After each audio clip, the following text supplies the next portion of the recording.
ഞാൻ ഇതുവരെയും ചെയ്ത ക്രാഫ്റ്റിൽ എനിക്ക് ഏറ്റവും ഇഷ്ടപ്പെട്ട ക്രാഫ്റ്റ് ആയിട്ടാണ് നിങ്ങളിപ്പോൾ ഈ കണ്ടുകൊണ്ടിരിക്കുന്നത്. ഇതൊരു ക്രാഫ്റ്റ് അല്ല, ഒരു ടൈപ്പ് ഡസ്റ്റ് ഡെക്കറാണ്. ഈ കാണുന്നതായിട്ട് ഞാൻ റെഫറൻസ് ആക്കിയിട്ട് ഉണ്ടാക്കാനായിട്ട് ഉദ്ദേശിക്കുന്നത്. വലിയ കാര്യത്തിന് കമ്പിയൊക്കെ എടുത്ത് പേപ്പറിലൊക്കെ ചുറ്റി റെഫറൻസിൽ കാണുന്ന പോലെ വളച്ചൊക്കെ വെച്ചു.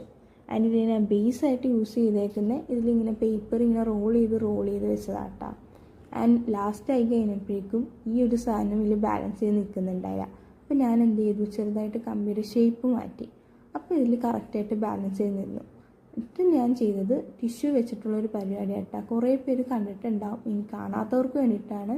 വേറൊന്നുമില്ല, ടിഷ്യൂ എടുക്കുക, പെന്നെടുക്കുക, ഇതുപോലെ ചുറ്റുക, പശ തേക്കുക, ഒട്ടിക്കുക.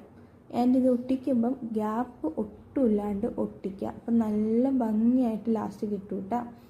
ആൻഡ് എനിക്കിത് വെറുതെ ഇടാൻ തോന്നിയില്ല. അപ്പം ഞാൻ എന്ത് ചെയ്തു, ഹാർട്ട് ഷേപ്പ് എടുത്തിട്ട് ഇതേപോലെ ഹാങ് ചെയ്ത് ഒട്ടിച്ചു, ആ റെഫറൻസിൽ കാണുന്ന പോലെ. അപ്പോൾ നല്ല ഭംഗിയായിട്ട് കിട്ടിയിട്ടാണ്. ഇതാണ് എൻ്റെ ഫൈനൽ ലുക്ക്. ഇഷ്ടപ്പെട്ട് ട്രൈ ചെയ്യുക, ലൈക്ക് ചെയ്യുക.